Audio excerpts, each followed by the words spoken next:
Hi అండి. నా ఊపిరి నీవే సఖియ పార్ట్ 103. ఈ స్టోరీ ఒక 4 డేస్లో అయిపోతుందండి. స్టోరీలోకి వెళ్ళిపోదాం. టిఫిన్ చేశాక అంజలి తన పర్స్ తీసుకుని గుమ్మం వైపుకు నడిచింది.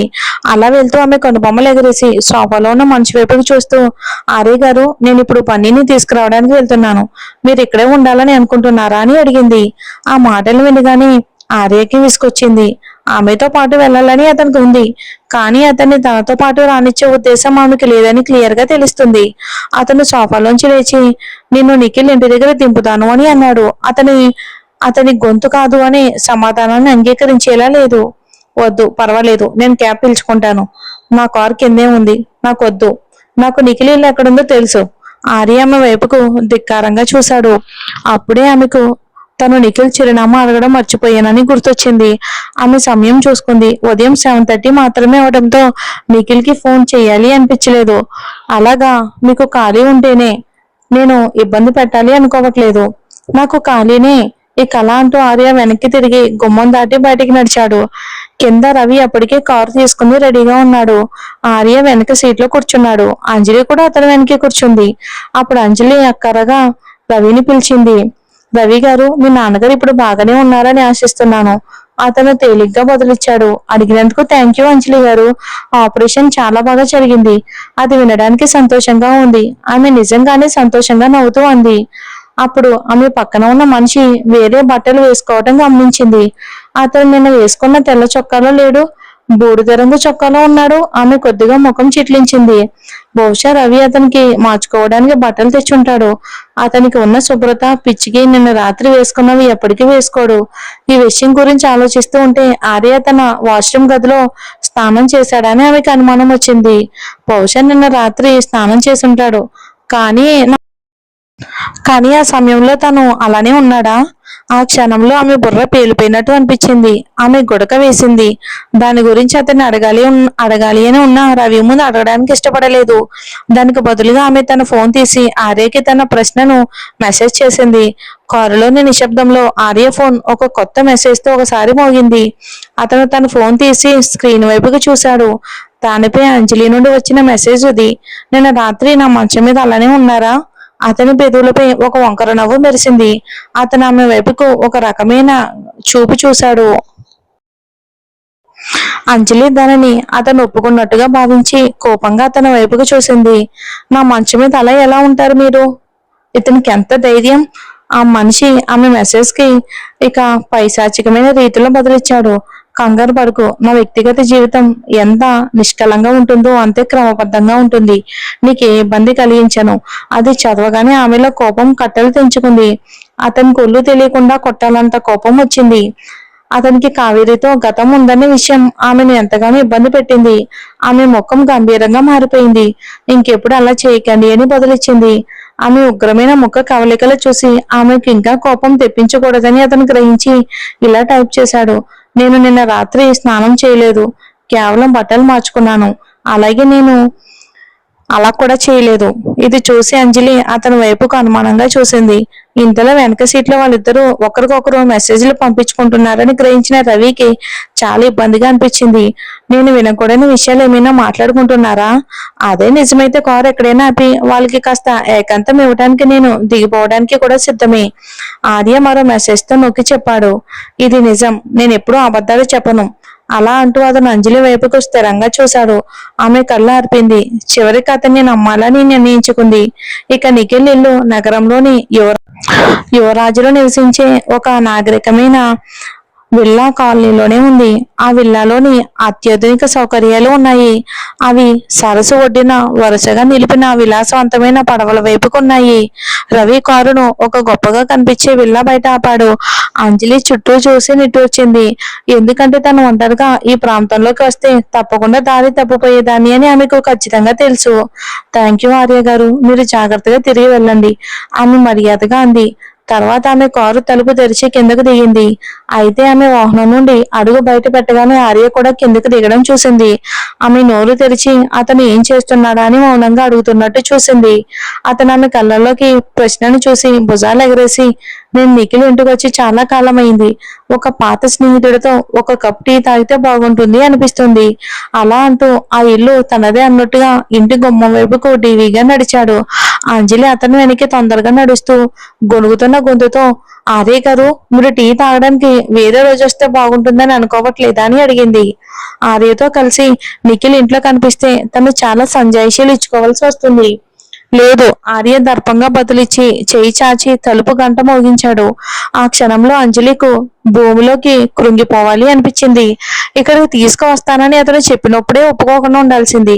అతను కావాలనే నిఖిల్కి తప్పుడు అభిప్రాయం కలిగించడానికి ప్రయత్నిస్తున్నానని క్లియర్ గా అంజలికి తెలుస్తుంది. వస్తున్నాను. వీడియో ఇంటర్ కామ్ లో నుండి నిఖిల్ గొంతు వినిపించింది. అంజలి వెంటనే కెమెరాకు అడ్డుగా నిలబడి చేతులు కట్టుకుని నిఖిల్కి తనని తను ఎలా సమర్థించుకోవాలో ఆలోచించడం మొదలుపెట్టింది. ఆర్య తనని పదే పదే ఇలాంటి ఇబ్బందికరమైన పరిస్థితిలోకి నెట్టడం ఆమెకు చాలా చిరాగ్గా తెప్పిస్తుంది. తలుపు తాళం తీసిన చప్పుడు వినిపించింది. ఆర్య తలుపు గొల్లె మీద చేయి వేశాడు. లోపలికి వెళ్ళబోతూ తన తన వైపుకు వీపు పెట్టి నిలబడిన ఆమె వైపుకు చూశాడు. ఒక కనుబొమ్మ పైకెత్తి, నువ్వు లోపలికి రావటం లేదా అని అడిగాడు. మీరు వెళ్ళండి, నేను ఒక ఫోన్ చేయాలి అంటూ అంజలి ఒక నంబర్కి ఫోన్ చేయడానికి తన ఫోన్ ని బయటకు తీసింది. కానీ అతను ఆమె నాటకాన్ని పసిగట్టి ఆమె చేతిలోని ఫోన్ ని లాక్కున్నాడు. నాతో పాటు లోపలికి రా అని అతను అధికార గొంతుతో అన్నాడు. నా ఫోన్ నాకు తిరిగి ఇవ్వండి. ఆర్య ఆమె నమ్మలేనట్టుగా అడిగింది. అయితే అతను ఆమె ఫోన్ ని చేతిలో పట్టుకుని ఇంట్లోకి నడిచాడు. వాళ్ళిద్దరూ వేరువేరుగా వచ్చారని అనిపించేలా ఆమె గడప ముందే ఆలస్యం చేస్తూ నిలబడింది. కానీ తన ఫోన్ అతని దగ్గర ఉండటంతో అలా నటించడంలో అర్థం లేదనిపించింది. అందుకే ఆమె కోపంగా అతని వెనకే ఆ అద్భుతమైన అద్దాల గోడల విల్లాలోకి వెళ్ళింది. నిఖిల్ అప్పుడే బట్టలు మార్చుకుని కిందకొస్తున్నాడు. తన హాల్లో ఉన్న ఇద్దరిని చూసి ఆశ్చర్యపోయాడు. ఆర్య, అంజలి, వీళ్ళిద్దరూ ఒకేసారి ఇక్కడ ఉన్నారేంటి? ఇందాక వీడియో ఇంటర్కామ్ లో అతనికి ఆర్య ఆకారం మాత్రమే కనిపించినట్టు గుర్తొచ్చింది. అయితే కెమెరాకు వీపు పెట్టి ఉన్న ఆ మహిళ నీడ ఆకారం కూడా కనిపించింది. ఆమె ఆర్య సహాయకురాలు లాంటిది ఎవరైనానేమో అయి ఉంటుందని నిఖిల్ అనుకున్నాడు. కానీ తీరా చూస్తే అది అంజలి. గందరగోళంగా కళ్ళు ఆర్పి తడబడుతూ అడిగాడు, మీరిద్దరూ కలిసి వచ్చారా?